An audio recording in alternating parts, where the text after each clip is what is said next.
ప్రియుడి పైన తప్పుడు కేసులు పెట్టారని చెప్పేసి ఉత్తరప్రదేశ్ కోర్టు ఆ మహిళపై ఆగ్రహం వ్యక్తం చేస్తూ 3 సంవత్సరాల పాటు జైలు శిక్ష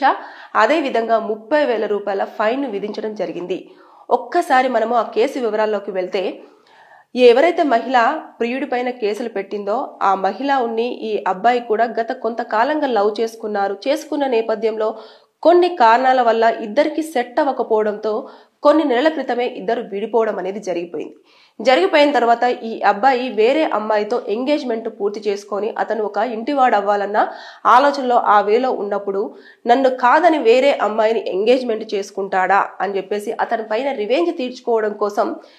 ఉత్తగనే అంటే లేనిది కేసు క్రియేట్ చేస్తూ ఇతని పైన అత్యాచారం కేసు అదేవిధంగా SC/ST యాక్ట్ కింద కేసు ఫైల్ చేయడం జరిగింది. మాజీ ప్రియురాలు చేసిన వెంటనే పోలీసులు దాన్ని ఫైల్ చేసేసి ఇమీడియట్ గా కోర్టు వరకు తీసుకురావడం జరిగింది. కోర్టుకు తీసుకొచ్చిన తర్వాత ఎప్పుడైతే వాదనలు వినిపించేటప్పుడు ఈ అబ్బాయి గత కొంతకాలంగా మేమిద్దరం మాట్లాడుకోవడం కలుసుకోవడం అసలు లేదు, అదే కాకుండా మేమిద్దరం కూడా విడిపోవడం అనేది జరిగింది, నాకు ఎంగేజ్మెంట్ అయిన కారణంగా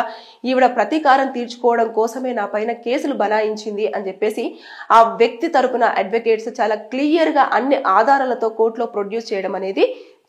చేసిన తర్వాత SC/ST స్పెషల్ కోర్ట్ అయిన జడ్జి ఎవరైతే ఉన్నారో ఆయన మొత్తం అన్ని